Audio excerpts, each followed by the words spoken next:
Hey guys, Mike here, the Detroit Borg, with a look at the new Samsung Galaxy Tab 4 7-inch, which is now thinner, lighter, more compact, with better specs than the Tab 3 from last year. This is also joined by a new 8.0 and 10.1 Tab 4. Now I'm looking at the Wi-Fi only version, white, but you can get this in black with a cellular version. So there's a cellular version that adds either 3G or LTE, and it adds GSM voice, so you could get one with an earpiece and use it as a handset. Now in terms of specs, we have a 7-inch display WXGA resolution, which is 1280 by 800. That's a big improvement over the 1080 by 600 display from last year. So this is good for 216 pixels per inch. Now all the Tab 4s have the same screen resolution, so the smaller you go, the higher the pixel density. We also have a 1.2 gigahertz quad-core processor. That's an improvement over the dual-core from last year, which was also clocked at 1.2 gigahertz. Now we have the same camera specs, 3 megapixel fixed focus camera, which is good for 720p HD video. Then we have a 1.3 megapixel front camera. We also have GPS and GLONASS built in. Now in terms of Wi-Fi, this supports Wi-Fi up to 802.11n. And we have a 4,000 milliamp hour battery, and we have 1.5 gigs of RAM, again an improvement over the 1 gig of RAM from last year. And we're running Android 4.4.2, a big improvement over 4.1, which the Tab 3 7-inch was stuck at last year. This also gets a new and improved version of TouchWiz, which brings it up to the design spec of the Galaxy S5. All right, so let's just pop the box, slide it out. There we go, Galaxy Tab 4. So as you can see here, we also have multi-user mode and multi-window mode, which I'll explore in this video. Let's go ahead and pop this out of its tray here. There we go. Got a little plastic back panel, which is kind of stuck to the tray. All right, so let's go ahead and peel off the front plastic. There you go. You have your 7-inch screen, which is now more edge-to-edge than before. You have much less bezel than the Tab 3 from last year, so it's a lot more compact. Now, before we take a close look at the tablet, let's go ahead and take a look at some of the accessories they've included here. So we have a USB 2.0 cable, micro USB 2.0, so no 3.0 in this case. We also have our wall adapter, Samsung branded, which has a nice matte finish, just like the tablet itself, no longer that glossy finish. Now we have our paperwork, which includes a quick start guide. We also have an incentive to register your Galaxy device with Samsung. We have instructions on how to upgrade the software. And then we have a very large book for health, safety, and warranty information, which is in multiple languages. Now before we take a close look at the hardware design, let's go ahead and boot this up. Just gonna press and hold the power button, which is placed just above the volume button on the right-hand side.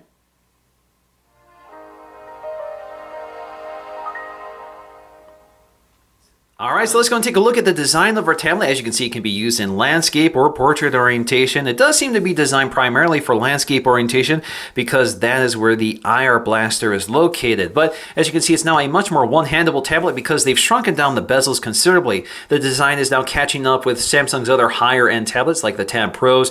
So you can see it's got a nice form factor overall. The display looks pretty bright and vivid, nice and colorful. Certainly not as vibrant as the OLED display on the GS5, and we'll talk more about the display a bit later. Now toward the bottom you have our new Android controls here.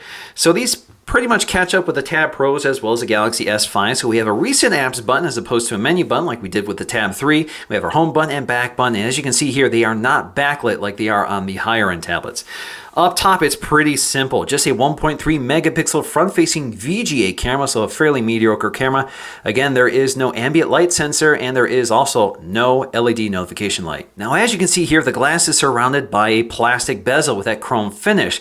Now, if you look at the edges, you can see that the back panel pretty much wraps around the edge to give you more of a unibody feel to it. It's a simpler design, feels a little more robust, doesn't look as elegant maybe as the one with the faux stitching like you get with the Tab or the 10.1 2014 edition or the Note 3. It's a much simpler design, but you also have that sort of leather finish with that grain to it, which gives you a nice grippable texture. It's not as slippery feeling as the glossy texture and maybe a little more durable than the glossy finish. So you can see down here we have a micro USB 2.0 port. Doesn't have USB 3.0 like the other higher end Samsung tablets. We also have a speaker grill. This is just a mono speaker. You can see it's pretty tiny. There is a bump out here to prevent you from muffling the speaker when you lay it flat on the table. Now up top we have our camera module, which is pretty basic. This is a 3.15 megapixel camera module with a fixed focus lens, so no autofocusing here, and of course there is no LED light. It does record video at 720p at 30 frames per second. Now along the right hand edge or the top side of the tablet in landscape orientation, you'll find a microphone, your sleep wake button, as well as our volume rocker, which are plastic and color matched to the body. We also have our IR LED blaster for controlling AV equipment, and they do give you an included app, the Watch On app for controlling those devices. And then we have a micro SD card slot, which is hidden behind this door. This supports only 32 gig cards, while the other Tab 4s support 64 gig cards. Now along the top side, we have this little bump out for the headphone jack, and as you can see here, the camera module is fairly flush to the back. All right, so let's take a look at the user interface. This is Android 4.4 with an updated version of TouchWiz. So as you can see, we have that unlock effect we've seen with the GS5. Now, the interface is pretty familiar here. This is very similar to the Tab Pros I reviewed previously. So you can pinch in and out to see all of your home screens. You can select which one you want to be your home screen. You can add new home screens, and you can rearrange them. Now, what you don't have here is the My Magazine feature we get with the Tab Pros, which I also reviewed previously. So this is a much simpler tablet. It's kind of bare bones in terms of its features. So we have our drop-down notification shade. As you can see up here, we have our quick access toggles, which we can move through just by swiping left and right. So we have our brightness slider, which does not include auto because we don't have an ambient light sensor. We also have our volume control right there. We have our notifications down here, which are expandable if they do apply here. And you can tap on them to launch the app that pushes the notification. Now you can also go up here to jump to all of your toggles as opposed to sliding between them, and you can go up here to edit them. So you can edit exactly what appears in your notification panel, and you can see that everything is included except airplane mode. So for example, you can't drag and drop it up here because you're limited to a certain number of them, and you have to remove one of them in order to add another one. But of course, you can also rearrange them and that sort of thing. And you can also reset it back to default. Now, as you can see down here, you can also tap any one of these icons so you get right to the page you want, or you can use this little slider gesture. Now, if you tap and hold, you can get to your home screen editor. So this allows you to set your wallpapers, add apps and widgets, create folders, or add new pages. So for example, if we go to apps and widgets, it just takes you to your app drawer, which also includes your widgets. You can also go to your downloaded apps. So you can see I've just downloaded Twitter just recently, and we're going to talk more about the app drawer in just a minute.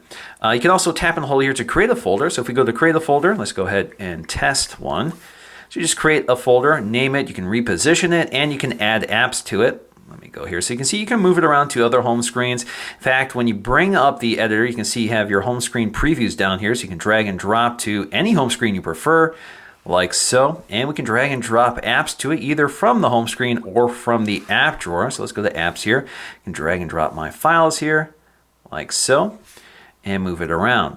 Now, if you're done with that, you can take it up here and remove it. So if you don't want to have that, you can also tap and hold here to add another page. Now, if you tap and hold one of the apps on the home screen, you get to the option to create a new folder, go to app information, or remove the app. You can't uninstall it from the home screen. You have to do that from the app drawer. But if you go up to app info, brings you to the settings panel, which shows you a lot about this app. You can turn off notifications, you can force stop it, that sort of thing. So all of that is here. Now, if we go to the app drawer, you see we have the standard array of Samsung apps. So we see S-Voice, Samsung's App Store, we have the Memo app, email, calendaring. We also have My Files. We have the onboard music and video player, the world clock and calculator. And we have Google's voice search. We have Google's Gmail, Google Plus, Play Music, Play Movies and TV, Play Books, Newsstand, Games. We also have Hangouts. We have Chrome. Photos, which is our photo gallery, which allows us to sync our photos to our Google account. We have the Google Maps app, of course, YouTube, the Play Store, Google Drive, Google Settings. We have the third-party app, Dropbox, as well as Handcom Viewer, which allows us to view Office documents such as Word, Excel, and PowerPoint. So if those documents were created in those programs, you can use this app to open them and edit them. So this is very nice to have, especially on a tablet. And we also have the Watch On app, which again allows us to control our AV equipment just by selecting our service provider and adding our gadget. So let's go ahead and get started here. I've already input the fact that my service provider is Comcast in my region, and I can go ahead and add a device here. So I haven't added my TV yet, so I have my Samsung Smart TV. Click Next. So as you can see, I have two tabs right now, On TV and On Demand. So On TV is basically my live program that's available right now. So for example, if I want to watch The Internship, you can see it's broadcasting right now. I can click Watch on TV. It will change the channel to that, or change the TV to that channel, and I can start watching it right now. Now, the app drawer has a lot of new settings here. So we have Edit. This allows us to create new folders or uninstall apps or hide apps. So for example, if I tap and hold this Twitter app, I have the option to uninstall the app, go to app information, create a new page for the app, or create a folder. So if I go to create a folder, you can see it will create a folder for me right in the app drawer. Now it does create a new page in the app drawer just for foldered items. So if I click save, there we go. I can now drag and drop this folder to my home screen if I prefer as well, or I can just cancel that. Now I can't just drag and drop items between my app drawer pages. I actually have to go up to edit in order to change that. So let's go again up here to edit, and now I can start dragging and dropping items to that folder. Alternatively, I can go right to the folder. I can go to plus to add the apps, but there you go. I can basically just check the apps I want to add to the app folder. So for example, like these, I can do and click done, and it's added them to that folder. Now, if I go up here to edit, I can also uninstall or disable apps again just by checking certain ones I want to uninstall. Now, some of them cannot be uninstalled. So as you can see here, the Watch On app is included. It can't be removed, as well as the standard or the integrated Samsung apps, such as the Calendar app and Gallery app and Camera app. You can't uninstall those. But you can see the World Clock can be removed. In this case, you have to disable that app. But if I go up to that Twitter app, which I added myself or downloaded right here, I have the option to uninstall it. But a lot of these apps cannot be uninstalled. Now, in terms of our recent apps tree, you can launch any one of them just by tapping on them. You can also swipe them out of the way to close them, or you can close all, or you can go to your task manager to get to more settings. This takes you to the settings panel for active applications, downloaded apps, RAM manager, so you can see how much RAM is being used, as well as storage. Because this used to be a menu button, we can now tap and hold on that button to get to menu. Now, when you're in the home screen, it just takes you to the home screen editor. But if you're in an app such as Chrome right here, let's tap and hold that again. There you go, it takes you to your menu settings. Now, the home button has a few functions here. So the home button, if you press it once, takes you to the home screen. If you double press it, it takes you to S Voice. What's the weather like tomorrow in Rochester Hills, Michigan? Clouds, thunder, and rain are all forecast for Wednesday. Open the YouTube app. Open YouTube. Now, if you want to get to Google now, just tap and hold the home button. Okay, Google. What's the weather like tomorrow in Rochester Hills, Michigan? Tomorrow's forecast for Rochester Hills is 57 degrees with a chance of storm. Okay, Google. Open the YouTube app. Opening app. Now, if you tap and hold the back button, it brings up our multi-window mode. Now, if you tap and hold the power button, it gets you to power off, airplane mode, or restart. You can also mute it. As you can see here, there is no vibration motor to enable. Now, with volume, just tap the volume button. You can click here to get to more volume controls. You can adjust notification volume, media, and system volume independently. Now let's get back to our quick settings toggle. So as you can see here, this reveals some of the available features. Now there's not a lot going on here. So you can see we have Wi-Fi, location services, our audio controls, screen rotation lock, Bluetooth, multi-windowing mode, which we'll explore, syncing, smart stay, power saving mode, blocking mode, and airplane mode. Now you can quickly access any one of these features just by tapping and holding on them. It takes you right to the control panel. Now, I think we're all pretty familiar with smart stay. Basically, it uses the camera to monitor the presence of your eyes. So it knows if you're looking at the display or not. It will allow the display to go to sleep if you're not looking at it, and will prevent it from going to sleep if you are. It's fairly reliable if you have good lighting, but otherwise it's a feature I prefer to turn off just because it's a little too unpredictable. We also have power saving mode, so if you enable this, it basically dials back performance of both the screen and processing power. And if you want more controls here, just go to that setting panel here. So you can dial back CPU performance as well as shorten the screen timeout, and it will also dim the display. Now we also have blocking mode, which is a do not disturb feature, which you can just enable, so it stops you from receiving notifications unless they're important. So for example, if I toggle it on, I can select always, so we'll turn off notifications or turn off alarms, or both. You just have to select which ones you want, or you can select specific times of day. So if you want this to turn off when you go to bed at night, so for example, let's go with 12 a.m. set. Click set, and you're good. Now you can also quickly access your settings panel right from the drop-down notification shade. So as you can see, we have this tabbed viewer for connections, device, controls, general, and you can search. So if you don't want to dig through the menus, you can just search. So for example, if I want to change my wallpaper, let's see if I can just search for it. There we go, wallpaper, including the icon for wallpapers. Takes you right to that point in the control panel, and you can select your home screen, lock screen, or home and lock screens. I find this very useful. So under connections, we have Wi-Fi, Bluetooth, which you can toggle on and off, airplane mode, data usage, location services, so you can see which apps are reporting your location or using your location, more networks, and of course you can toggle this off. You can see your VPN settings or your printing settings, so you can go right to your printers right there. So this, of course, is Android 4.4, so you do have integrated printing, which is very nice. We have nearby devices, so we can see all devices that are sharing a network, so that would include DLNA equipped devices, and you can also share this device on that network, so other devices can have access to this device's media content. Now under device, we have our sound control. So for example, we can disable the touch sound effects, which are on by default. So if you don't like that constant blooping sound or that nature UX sound that Samsung seems to put everywhere still, you also have display settings. So we can change our brightness, the screen timeout settings. We can enable the daydream feature for screensaver mode. You can also disable the show battery percentage, but that's on by default. We have our multi-window mode, which you can turn on and off. Now I'll show you multi-window mode later. Now we have lock screen settings here. Now the lock screen, you can turn on something called shortcuts. And if you tap on the shortcut icon here, you can actually edit what those shortcuts are. So for example, these are the default ones. I can add a new one here. So for example, if I like Chrome, and I can also remove one just by tapping and holding on it and deleting it. So for example, if I don't want the WebKit browser, I can remove it and I can continue adding another app which I find useful, such as Gmail. So now when I go to my lock screen, I now have quick access to apps I tend to use a lot, such as the camera app. And I can also swipe on any one of them to launch directly into that app. Now we can also jump to our wallpapers. Again, we can select home screen, lock screen, or home and lock screen. We have our font settings. We can change our font style as well as our font sizes. We have notification panel settings, which I showed you earlier. Also under notification, you can disable the brightness and volume controls if you don't want those to appear there. We have accessibility settings, lots and lots of settings here. We have our blocking mode settings as well. Under controls, we have our language and input settings, so you can change your keyboard. So if you want to add your own Google keyboard, as I prefer, as opposed to the Samsung keyboard, you can do so here, or you can manage that here. We have our palm motion features. Now with the screen capture feature, you just swipe the edge of your palm against the screen and it does a little screen grab. And in fact, it does pop up for you in the notification panel. You can click right on it to get to it. You can open it up in whatever app you prefer. Now we also have mute pause. So if you want to mute media, all you have to do is put your hand over the screen and it mutes it for you. Now under general, we have our accounts here, so we can add new email accounts, new Gmail accounts, Facebook, Twitter, LDAP, etc. We have our cloud accounts, which include Samsung, as well as our Dropbox account, backup and reset settings, date and time, accessory settings, application manager, so we can see all of our running apps, downloaded apps, apps on the SD card. We also have our default application settings, which you can modify.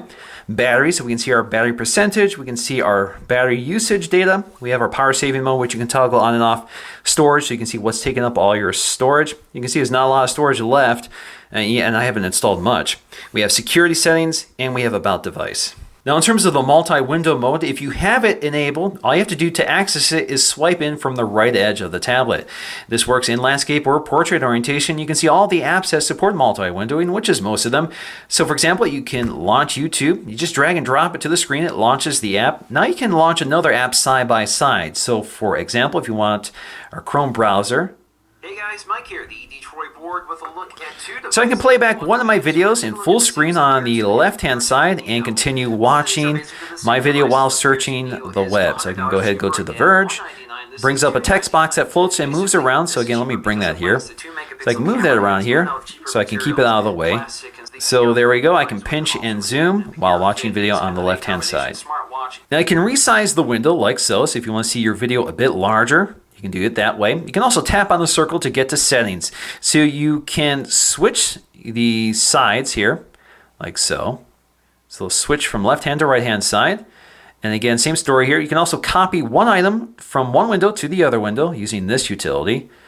And you also have the option to just close one of the windows, like so. Now, of course, if you want to close this window, the controls have to be on this side. If I want to close this window, the controls have to be on that side. So basically what I have to do here is make sure that the window is active here. So you can see this window is surrounded in blue. Now when I tap the blue icon, it's now giving me controls for that window. So again, same story here. Tap that there. Now, if you look at the bottom of that multi-window tray, you have several options here. So you can go to Edit. This allows you to edit what apps appear here. So as you can see, they don't include all the apps, but you can add as many as you want, or you can remove as many as you want. So you just tap and hold it, drag and drop it like so. Now I'm just going to use the included Memo app to show off the Samsung keyboard, but the Memo app is pretty decent here. So you can see we can record a voice memo. This is a test of the voice recording memo feature. So you can stop it, you can pause it to resume it, and click play to play it back. This is a test of the voice recording memo feature.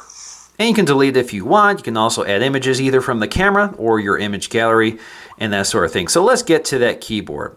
So the keyboard is pretty familiar again. So you can see we have a full QWERTY keyboard with a directional D-pad here, which is shrunken down for the 7-inch tablet. You get larger keys with a larger tablet. So you have your number keys up here. You can go to your settings down here. Takes you to your settings for the keyboard. If you tap and hold on it, it gets you quick access to the voice keyboard, the text input keyboard, the copy and paste function, as well as different keyboard sizes. So if you want to change your keyboard from the floating keyboard to the QWERTY keyboard, you can do that as well. Notice there is no split keyboard like you get with the larger tablet. Now there is a swipe keyboard in here, but you have to go to settings to activate it. So let's go right here to continuous input. If you click that, bring up our keyboard here. You can see it works pretty well. And of course we have our voice keyboard. This is a test of the voice keyboard, which is provided by Google, period. Now, as I said, we also have handwriting recognition built in here. So all we have to do is start writing. We can use our finger or stylus if we prefer. You can see it's not perfect. You can click back here. It recognizes letters as well as punctuation. Now overall, I'm pretty impressed by this display. It's not a terribly bright display, but that pixel density is pretty decent. At 216 ppi, it's not going to challenge something like the iPad mini with Retina display or even the Nexus 7, but it's fairly decent, especially at this price point. So it's perfect for e-reading. So if you do a lot of reading with this tablet, you want sharp text, so it's not as fatiguing on the eye. And I think this tablet definitely pulls it off well. Now let's take a look at the camera app. Again, a pretty mediocre camera, 3.2 megapixels, good for 720p video. Does not have autofocusing, but you can pinch in and out to zoom, which is just digital cropping. Now you have your photo mode. You can take a photo. You can also select your mode here from the variety of options such as night mode, sports shot, panorama, sound and shot, beauty face, and auto. Now you can go to settings down here, get you to all your settings, not a lot here. So we have our photo size, you can see 3.2 is maximum. We have our video settings, you can see 720p is the only option. And then we have other settings such as location tags. You can select the volume key to operate as the zoom key. You have your timer options, white balance, brightness, guidelines, contextual file naming, and the same thing for the still camera. So we also have our metering settings, which you can change from center weighted to matrix or spot metering. Now, because we do not have autofocus, we do not have tap to focus here. Now we can jump here to get to our settings, like so. We can also drag out this little drawer here to get to some of our quick settings, such as our exposure levels, which we can modify manually, like so. You can also tap and hold on one of these icons and rearrange them if you prefer. Now, of course, we also have filters, not a lot of them. So we have negative, sepia, grayscale, or no effect. There you go. So I actually just have 3 filters. I can also quickly switch between the rear-facing and front-facing camera, like so. And then you can also activate the video camera mode by swiping that little toggle here. Get you to video camera.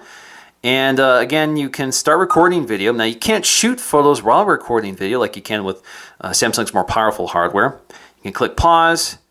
You can resume recording or stop it. Now in terms of our Geekbench scores, you can see the Nexus 7 definitely blows away the Tab 4. And that's thanks to a more powerful quad-core processor clocked at 1.5 gigahertz. Also has 2 gigs of RAM versus 1.5 gigs on the Tab 4. Alright guys, so let's talk about the strengths and weaknesses of the Tab 4 as I see it. So the Tab 4 7-inch model starts off at $199, which is pretty affordable. Although the Nexus 7 isn't too far behind it at $229, which gives you higher end processing power, a higher resolution display, and better cameras. But pricing tends to drop a lot on the Tab 4. You can pick these up pretty cheaply when they go on sale, and they're very popular worldwide and readily available. Now, this is also running the latest version of Android 4.4.2 with an updated version of TouchWiz, which isn't too bloated this time. They've kind of stripped it down to only the really useful features. It's also fairly compact, lightweight, and portable, making it one of the most compact 7-inch tablets out there. Now, in terms of weaknesses, the biggest one is performance, especially when you're running TouchWiz.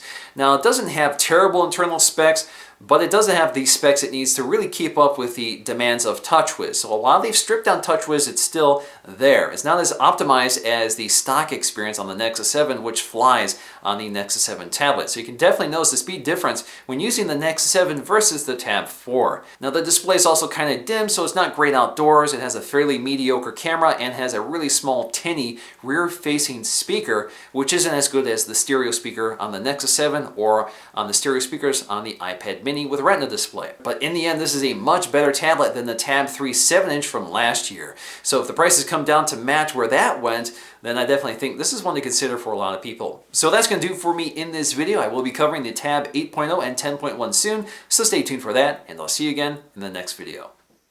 Alright guys, so here I am in my foyer, once again with Zoe and Chloe. Chloe's on the right here.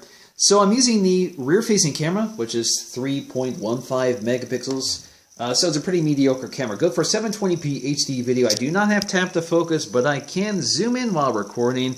I also do not have tap to change the exposure. It just does it automatically. Of course, no stabilization or any features like that. And again, it's recording in 720p, so that means I'm going to be upscaling it to 1080p for this video, so that may confuse a few people here. But let's go ahead and check out the performance of the camera outdoors.